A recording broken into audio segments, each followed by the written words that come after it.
Good morning, Happy Tuesday to everybody. This is Melanated Queen,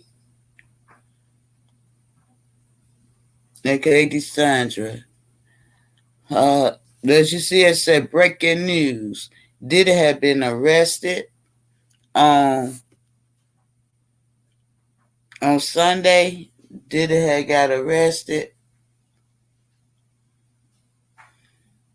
So I'm gonna play what they got. And that's coming from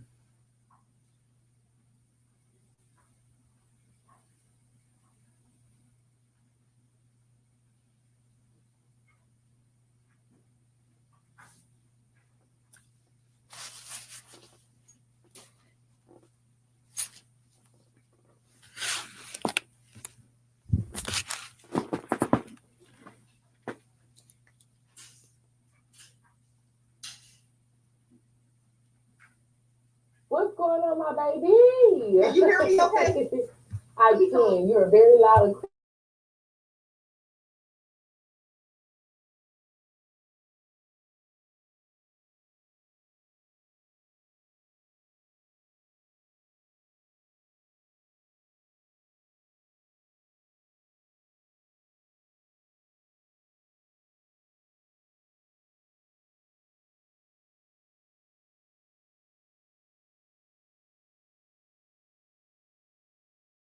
Sean Diddy Combs was arrested in Manhattan after grand jury. He was arrested in New York, Manhattan. Mounting scrutiny, obviously, since this lawsuit by his former girlfriend Cassie and others. But now we have reports here. Here it is. But federal investigation was arrested in Manhattan on Monday evening after grand jury indicted him. According to a person, so he was arrested on yesterday. The indictment is sealed and the charges were not announced. But the person familiar with the prosecution said they believe Mr. Combs was being charged with racketeering. And you the first. Yes, Joshua, you the first. Statement from Mr. Combs' legal team said they were disappointed with the decision to prosecute him and noted that he had been cooperative with the investigation and had voluntarily relocated to New York last week in anticipation of these charges. So I guess, Chris, that's my first question. If they're going to go there, is that something they're going to let Diddy's team know? By the way, it's actually going to come? Yeah, so a lot of times they'll be in touch, the federal prosecutor will be in touch with the defense attorney to arrange for a surrender, because when you're indicted like this, you need to be hard booked. So he needs to go in, get fingerprinted, and get photographed and get booked, and then make arrangements for his release. So that would have been coordinated if they feel that there's no risk of flight. If the prosecutor believes that he might bail or commit further crimes, then they're just going to go and grab him. So now his attorney's statement says that he's relocated or has been living, I guess, in some hotel in New York or Manhattan for the last week. So it sounds like this has been going on for quite a bit. But the TMZ reporting, there was some updated reporting a little bit ago saying that they actually were planning the surrender tomorrow, Tuesday. I'm losing track of time here. What day is it? I'm sorry. Today's Monday, Tuesday. Monday, okay.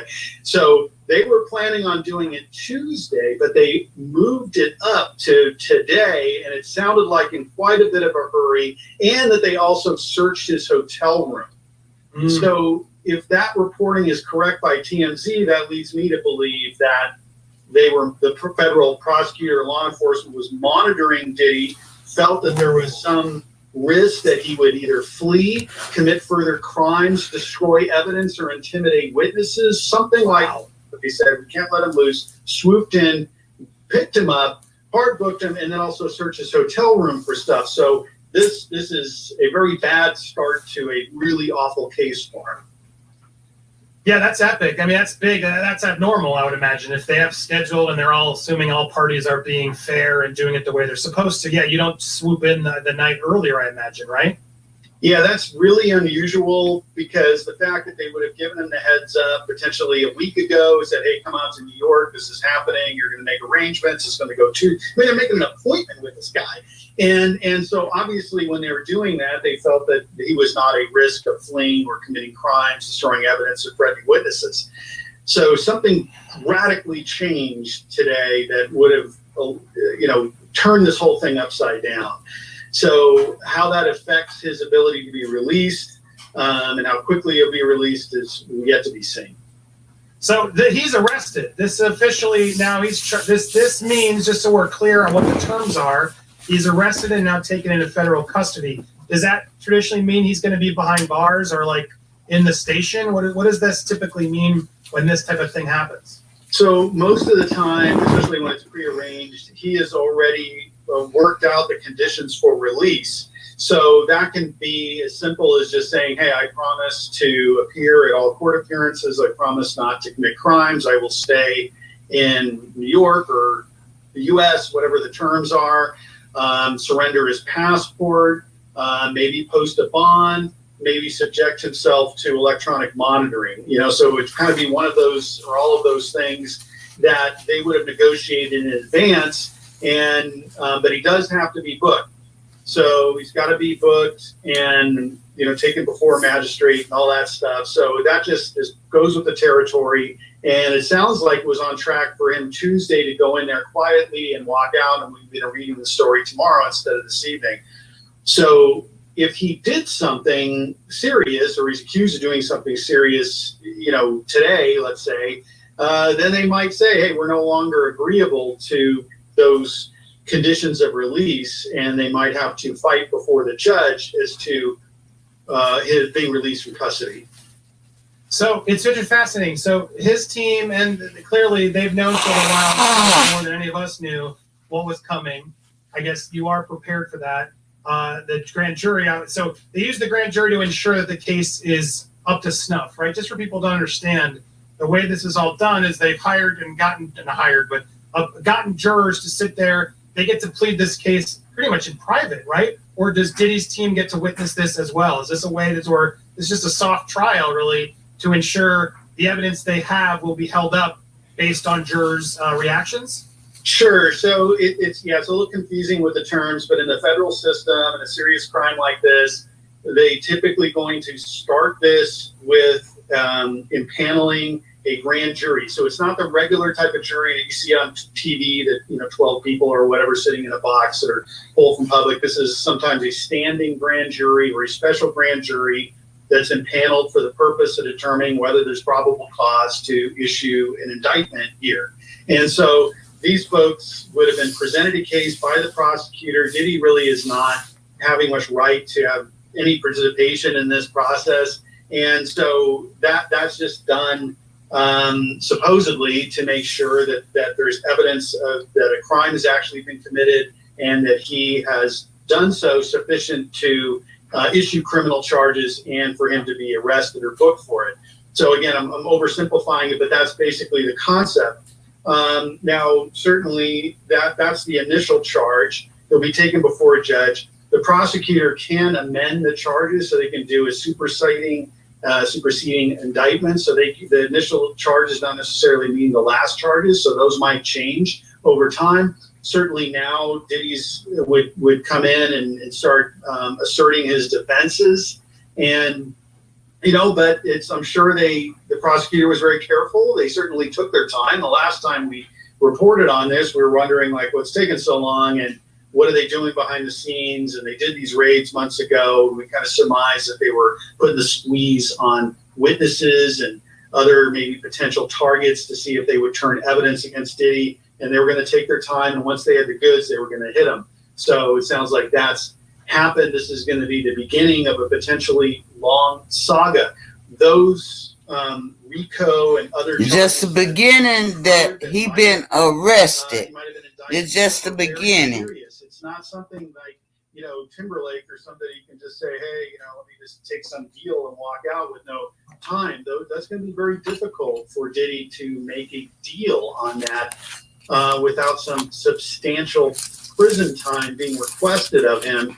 And if he's not thinking that is worthy, then it goes to trial. Did it gonna be Neo Brown? He gonna tell everybody that was involved with him. Make sure you're supporting her While we have Mr. Melcher, I wanted to ask because there's another part of this quote, and I want to get your thoughts too, Kim. But everybody has something to do with everything, like Stevie J. This one yet. Diddy is an imperfect person, but he's not a criminal. To his credit, Mr. McMills, has been nothing but cooperative with the investigation. J. Lopez, Please reserve your judgment until you have Ursha. facts.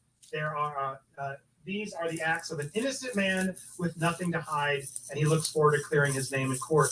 I mean, it's just laughable for me to hear that, given the way he lied. Kevin Hart, the way that he and his all of them tried so hard to defame her, deny her. She's a liar. They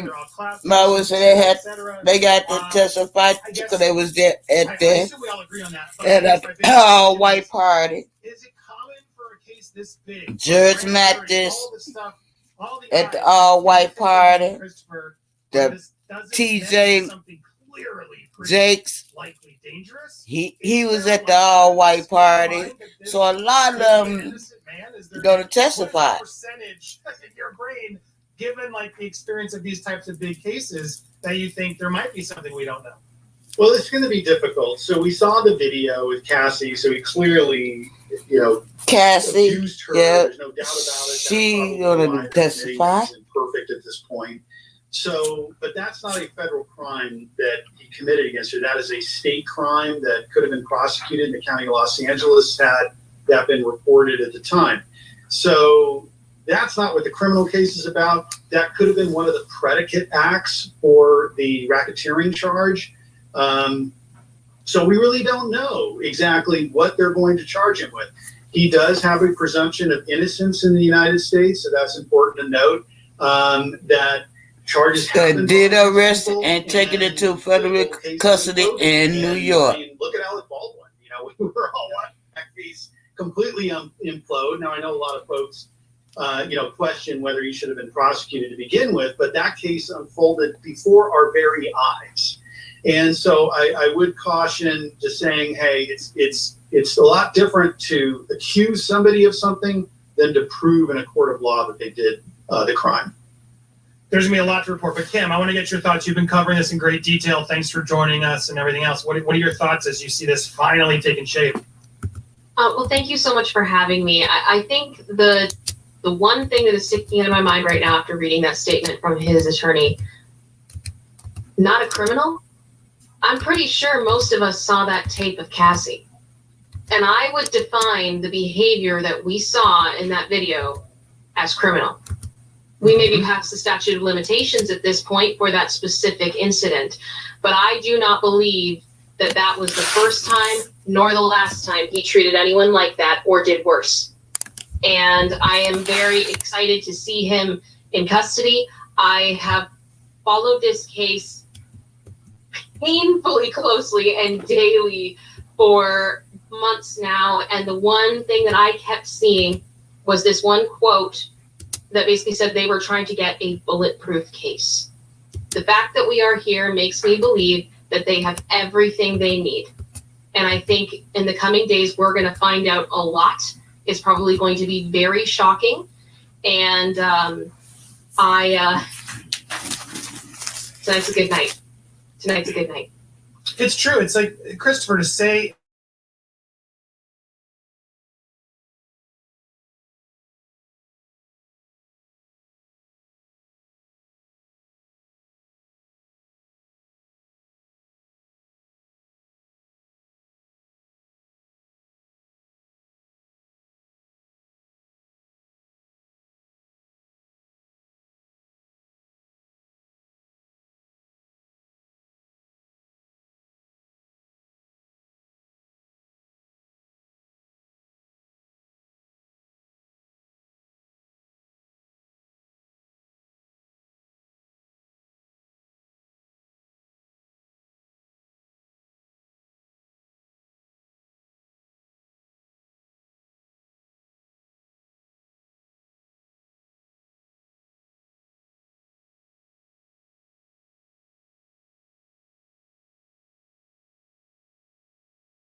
multiple victims, all different kinds of activities.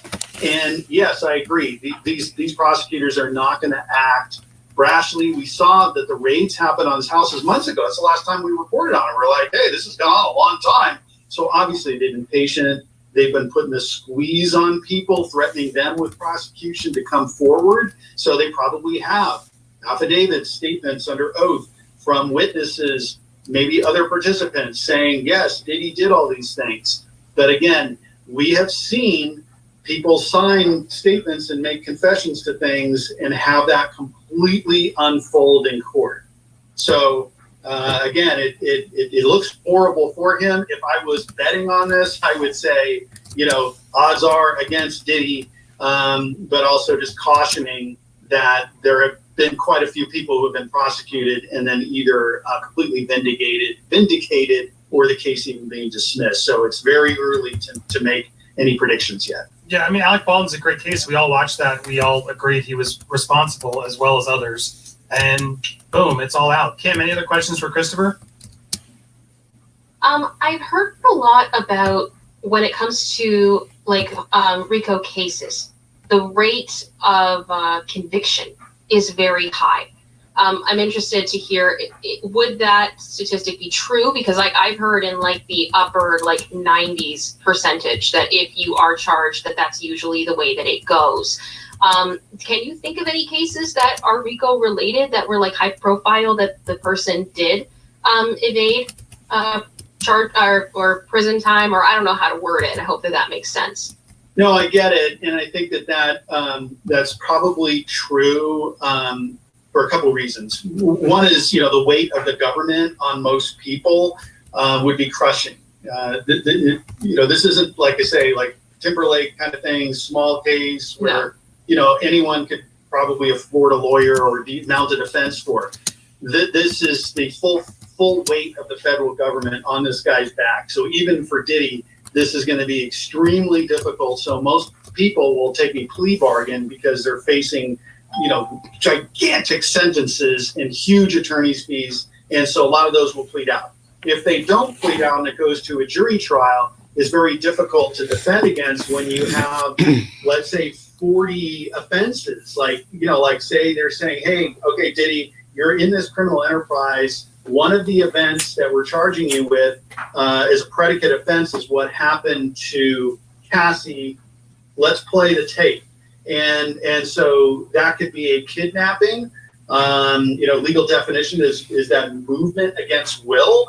And some will say also for the purpose of doing further offense to her or keep her from reporting. He dragged her down the hallway. So we have sufficient movement for a kidnapping. Kidnapping is a predicate offense. Even though it's too late to charge under state law, they can do it under federal law. So once they play that tape, it's game over. So now they got five. But they're allowed. They'll be allowed to play that tape. That's not going to be something his people can push away. Absolutely, because if they charge that as a predicate offense, and the only way would be kidnapping.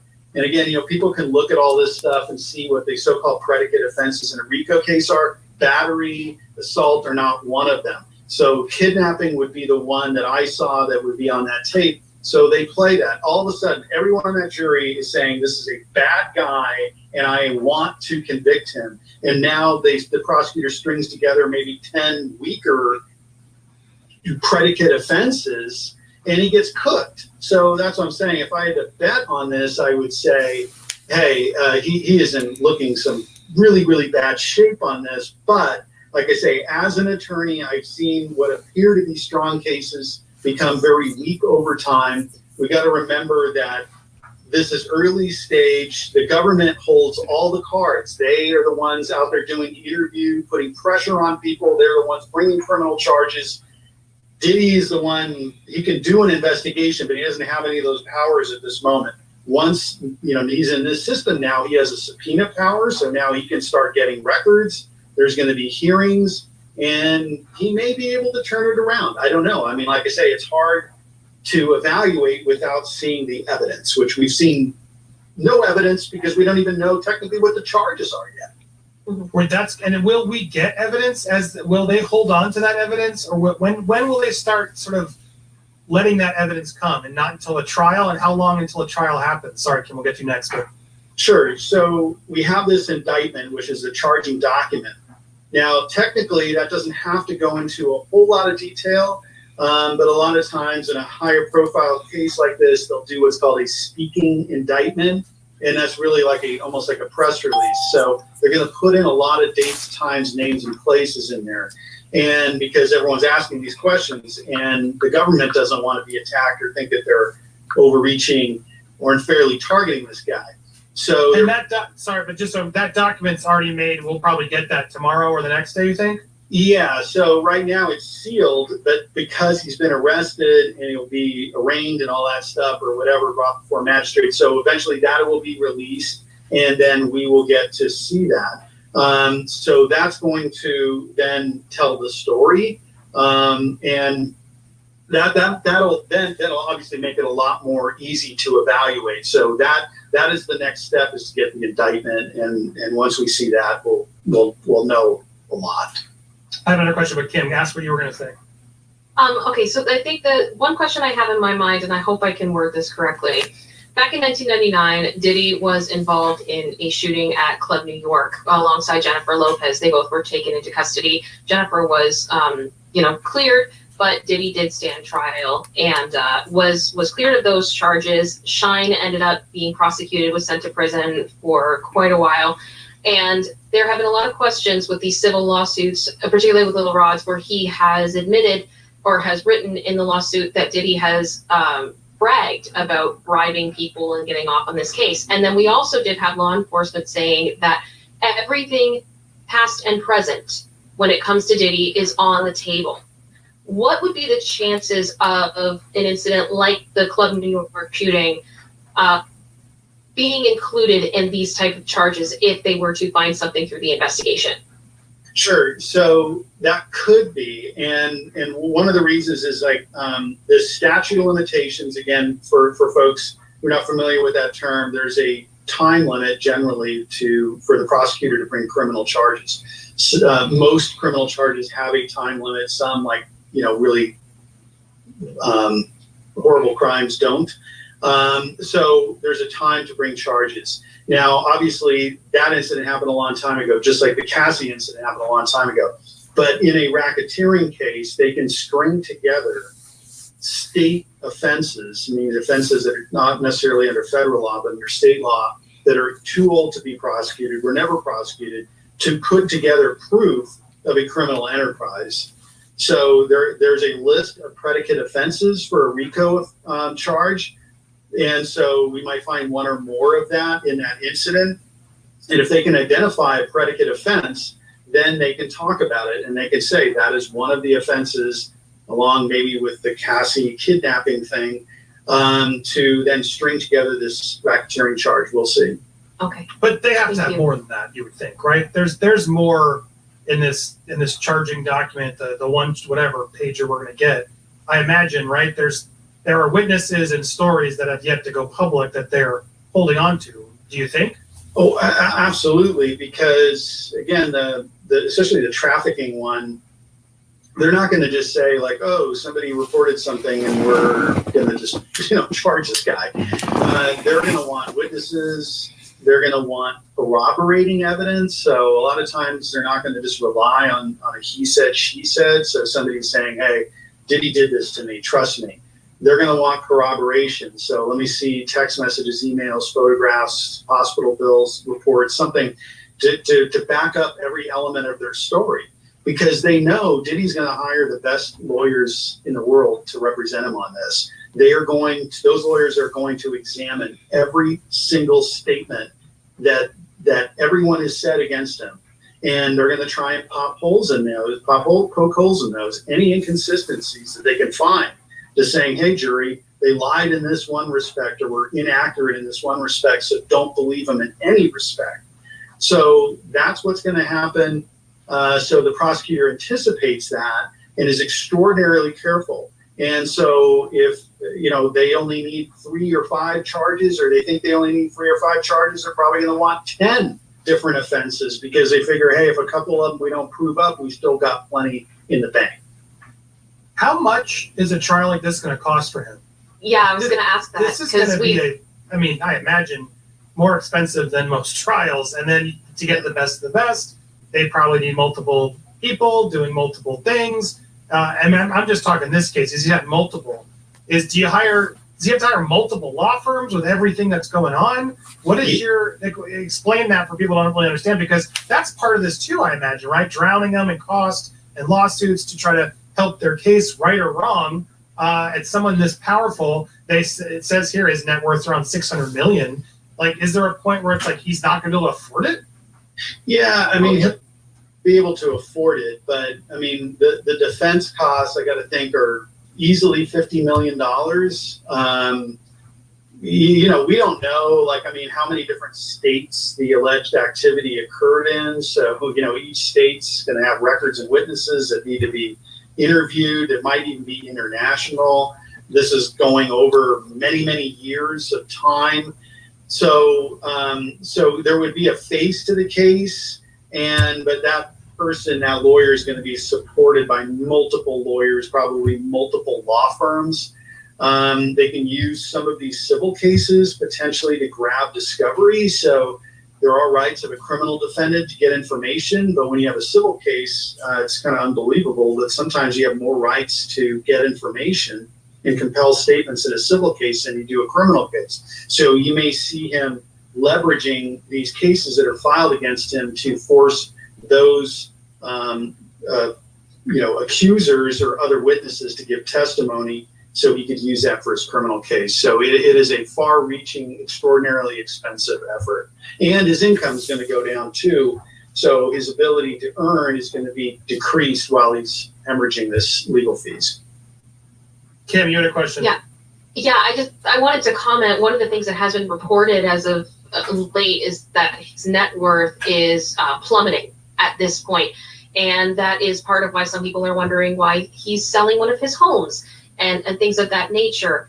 He doesn't have his shares in Volt anymore. He's no longer with the alcohol brand that he was affiliated with. He has signed off the rights to various bad boy music artists in exchange, allegedly, for their NDAs, according to Aubrey O'Day. So I think it is going to be really interesting to see how expensive this gets, how fast it gets, and what this does to his empire, because it's already been suffering through these civil cases, and just because people don't want to be associated with him right now. I did have one question for Christopher Melcher, if that's all right. Yes. Is it okay? Okay. So we know right now that Hppy D is currently in custody to be tried for the unaliving of Tupac Shakur. And there have been rumors for a long time that Diddy may have had a role in that. Again, is it possible that that could be a part of this indictment, or would that be separate because it is currently a case in Las Vegas? Hello, Mr. Mika. How you doing? I hope you're having a blessed morning. I don't know anything Again, other than what I read. As you see on the screen, breaking news, Diddy have been arrested by the feds on yesterday. This is just the beginning. I hope you're having a blessed morning, Mr. Mika. And there would have to be a connection then to this alleged criminal enterprise or trafficking ring that he potentially has been indicted for. So it's not just like, hey, let's just pull together. I think that when he went to New York and Harlem, that his friend was threatening all the witnesses that going to testify against him, and the feds was watching, and they got him. The greatest hits of every bad thing that Diddy has done or accused of doing, and put this in front of a jury. To be relevant, they have to make it part of this alleged criminal enterprise. So, he could have done something a long time ago that was bad and criminal, but if it wasn't part of the alleged enterprise. Diddy thought that he couldn't be touched by nobody. Okay. Thank you so much. I appreciate that. Yeah, so if you're just tuning in, and we've had a lot of people tuning in. And That Sean Combs was arrested in Manhattan after grand jury indicted. So he got arrested by the jury indictment. Christopher pointed out the TMZ said this was supposed to happen tomorrow. Something happened that caused the feds to move in a day earlier. He's supposed to be got arrested today, something bad must have gone down. but he got arrested yesterday. What does that mean? Like he's trying to run? He's trying to burn evidence? What is your suspicion there, Christopher? He saw his goons threatening the witness. So the things they saw the goons would be one, to flee the jurisdiction. So he's just like, hey, I don't want to spend the rest of my life in prison, so I'm getting out of the country. Why wouldn't he have done that months ago? Exactly. He was allowed. Exactly. So I'm not buying that one. The other one would be destruction of evidence. So there's some kind of evidence in his possession, or he's directing somebody else to destroy some evidence. Another thing would be you'd think he would have done that by now, because he would have, and that's illegal, obviously, if he's caught doing that. But then the evidence is gone. They can't really do anything at that point, right? That's right. And they raided both of his homes. He's had plenty of time. So how would he do that within the course of the last couple of days? So I'm not really thinking that's very likely. The other one is threatening a witness. And this is where it could be, where let's say he's under pressure and he learns that somebody's cooperating or potentially going to flip, and he's trying to discourage that person from cooperating. So that would be a good reason. That's probably top of mind. To me, to think about what would happen. I mean, he could be committing other crimes, still trying to run the alleged enterprise or trafficking scheme. I got to think, how is he really going to be doing that out of his hotel room while he's waiting to be arrested? That seems pretty brazen. So I got to think, again, it's all speculation, but maybe they think that he's trying to dissuade a witness. Well, that's another whole thing of sorry, just before I forget it. This fact that he's in a hotel room, is that, you think he did that knowing this was happening and it was just easier? Is that weirder to you, Christopher, that he's in a hotel room? What are your thoughts? Well, yeah, that's his attorney's statement. I mean, he says he's been holed up here in Manhattan waiting for this to come down. So, which, definitely shows a great deal of cooperation. And I got to think it was also driving him crazy doing that. And another thing would be to look out for is he going to dissipate assets or, kind of make himself judgment free, because part of the criminal prosecution could involve him disgorging a lot of money. If they're saying that he, has all this wealth as a result of the criminal enterprise, and they're going to try to forfeit that money. So we may see allegations of movement of money. But after all these lawsuits that Diddy got going on, by the time he pay all these people lawsuits, he gonna be broke. I believe, allegedly, that he gonna be broke anyway, because he got lawyers that pay, court causes. These people that suing him for what he did to them, by the time court really starts, he ain't gonna have enough money, allegedly. So that he has something for himself or his family at the end of this thing. Go ahead, Kim. I was just going to ask, we had a question in the chat from Penny D saying, is bail actually on the table for him? Yeah, so that could definitely be part of it. He has a right to bail. So usually that's not an impediment. It just depends on what the allegations are, and what in terms of, is there really any doubt that he's going to show up for court proceedings? Now, I would think not much, because if they said, hey, we're going to arrest you, you're going to be indicted soon, I need you to come to New York, and he goes to New York, that was a smart move on his part, just saying like, hey, there's really no risk that I'm going to leave. And, one of the main purposes of bail is to secure his attendance at court hearings. And they can do that probably most effectively through electronic monitoring. Rather than posting a bond, how much would the bond have to be? He's going to say, here, I'll post $1 million bond. Well, that's nothing for him. That's not going to just say, fine, I'll forfeit the bond and take off. The electronic monitoring would really provide the most protection to make sure that if he didn't show up in court, that they'd be able to find him. Or if he tampered with the device, they'd be able to find him pretty quick. But what they need to do is take that plane from him. Well, I would think he would have been taken into custody. That could have been that booking process, basically with an appointment and cooperation, might have lasted an hour. But since it got accelerated, and again, it really is going to depend on why it got accelerated. I don't think that they just changed their mind. So they might say, hey, we're going to hold you for the night. And they may say, we're no longer willing to agree to these conditions of release based on whatever they're claiming happened, and have them hang out for the night and see the magistrate tomorrow morning. Well, we're still here breaking stuff down. I want to give Christopher now because I know it's late. I appreciate him here. We're going to be covering this obviously all week, and I assume it's safe to assume that we're going to get some information tomorrow as planned. Is that your expectation? Yeah, I think that could be unsealed tomorrow, and certainly that's going to be an explosive document to go through. And this a lawyer that's talking and explaining it to us to join again that what can happen, what can't happen. Big news. We've been waiting for a story, Kim. It just dropped on our feed. Thank goodness.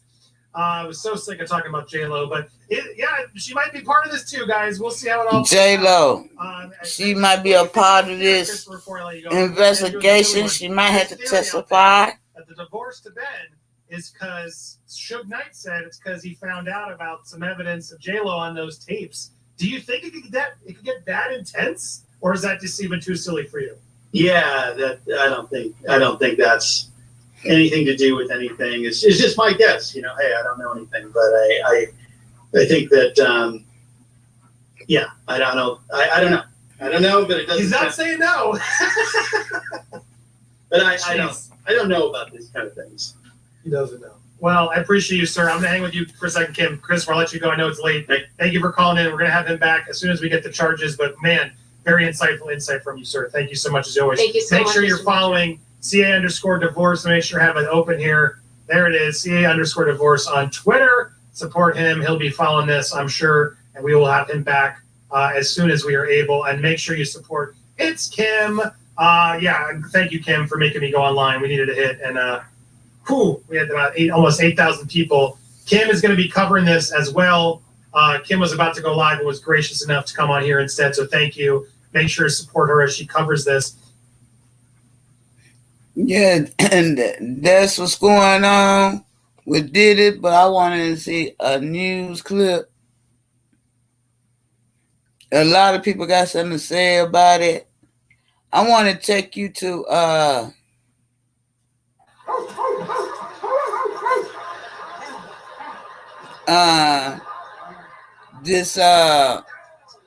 want to take you to Dauphin, Ohio, where the mayor, Tiffany, So I like why you feel that you they having move me different and I guess well, I'm gonna go to another one.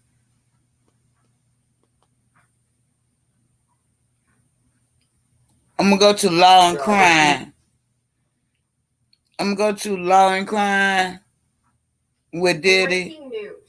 Sean Diddy Combs has been arrested and indicted on federal charges. The disgraced music icon has faced startling allegations for months of rape, sexual assault, physical abuse, gun trafficking, and drug trafficking.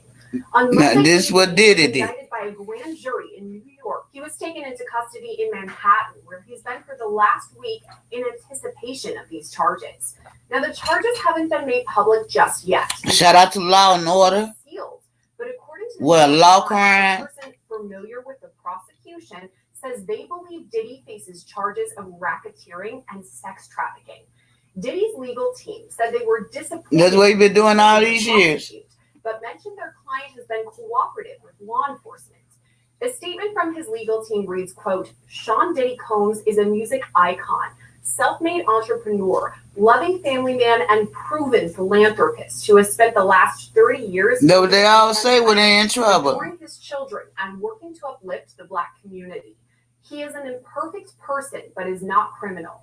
To his credit, Mr. Combs has been nothing but cooperative with this investigation, and he voluntarily relocated to New York last week in anticipation of these charges.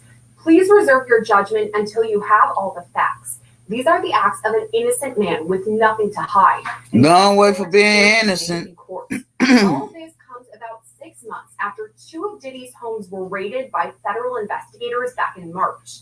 Then we couldn't confirm Diddy was the target of the Homeland Security raids or what information the feds collected. Most of what we know came from the 5 civil suits with a series of shocking allegations ranging from the 90s until now.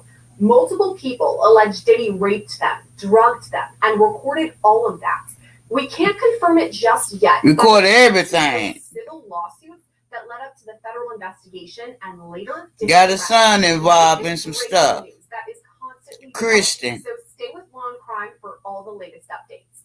For now, let's take a look back at the allegations leading up to Diddy's arrest. For the past 3 decades, we've come to know Sean Combs as multiple different names. P. Diddy, Puffy, Puff Daddy, Puff.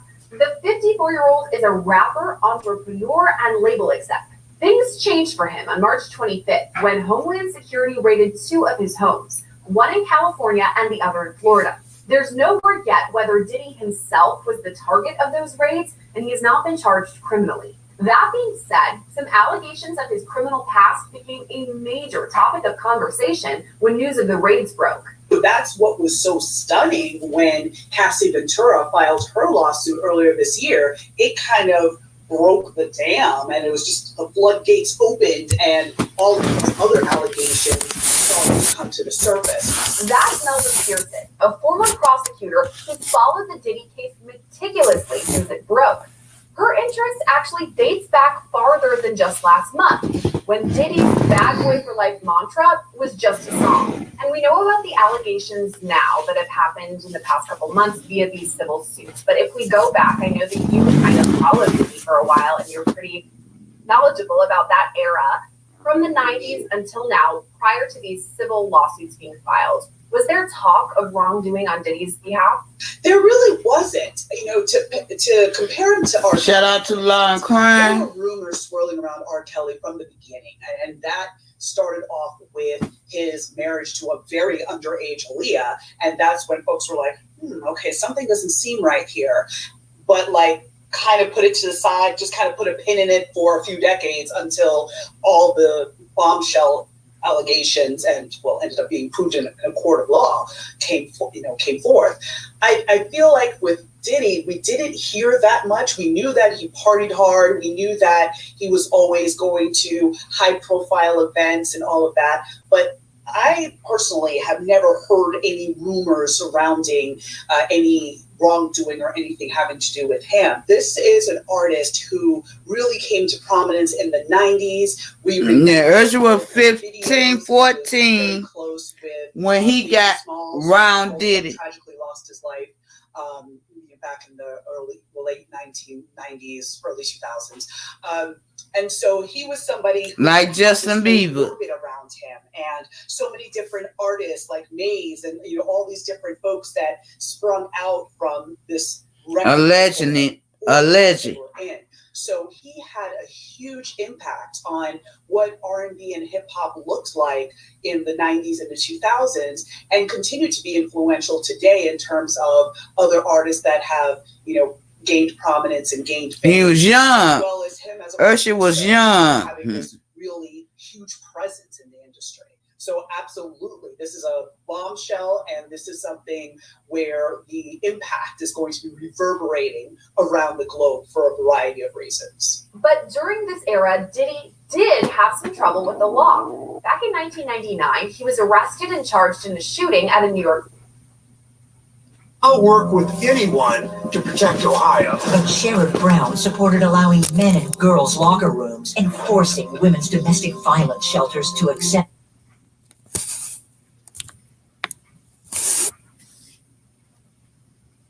biological men, very liberal. Brown is not protecting Ohio.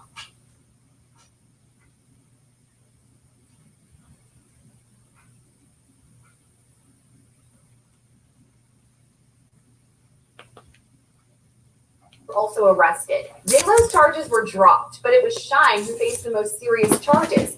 3 counts of attempted murder and criminal possession of a weapon. Ultimately, both Diddy and Shine went to trial. Diddy was acquitted, but Shine was convicted and sentenced to 10 years in prison.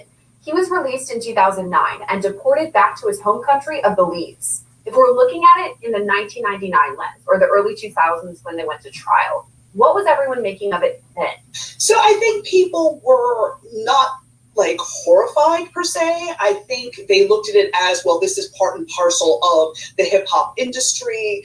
I don't think it was very shocking because, you know, there's definitely a perception, somewhat reality as well, that there is violence in the hip hop community and sort of that beef between different groups or different labels. We all know about the East Coast, West Coast beef that was going on during the 90s with Tupac on one side, Biggie on the other. So this was something that was an outgrowth of that time frame. So I don't think folks were super shocked at that juncture.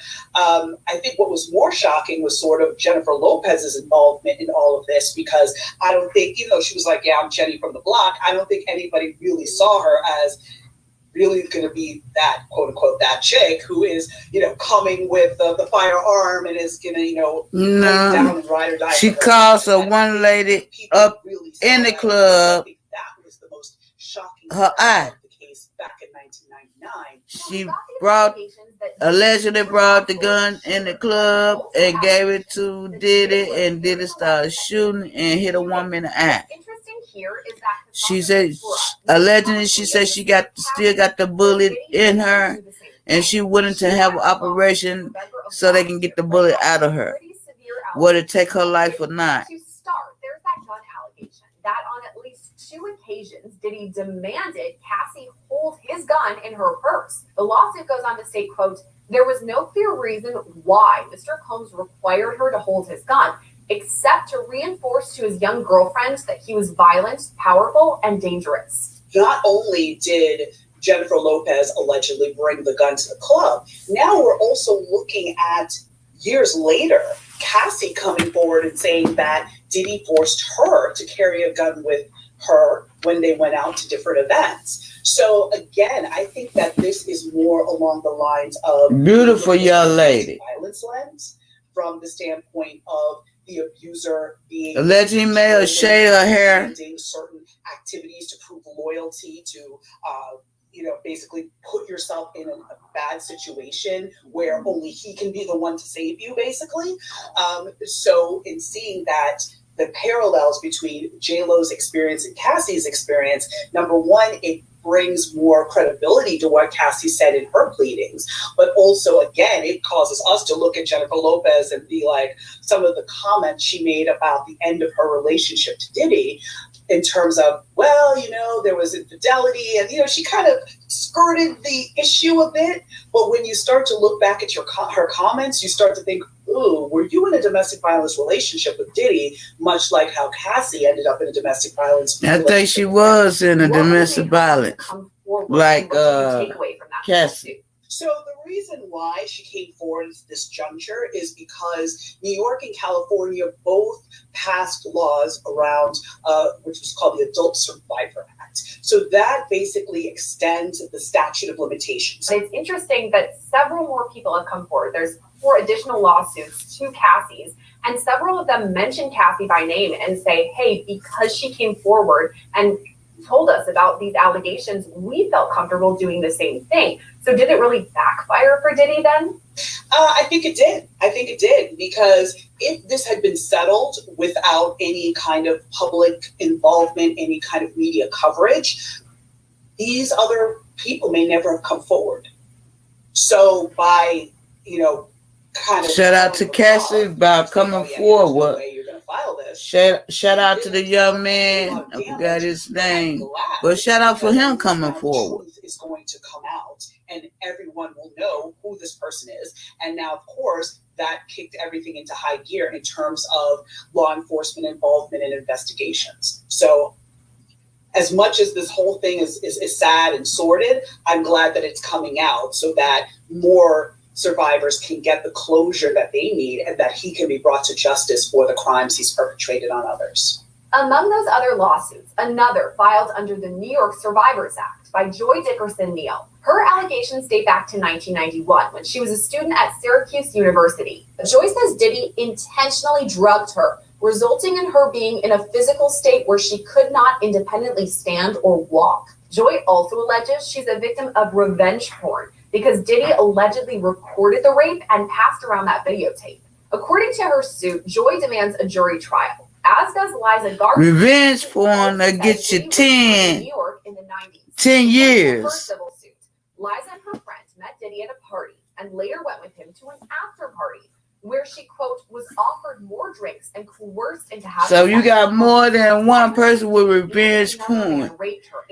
It gonna get you some years, included what else they got on him. Well, Jane Doe doesn't list her name in the But I lawsuit, pray she for does list everybody that's herself involved. and Diddy. Her allegations date back to 2003 when she was just 17 years old and in 11th grade. Her lawsuit states at this time, Diddy was twice her age. And 34 years old. Well-known and influential music artists of all time.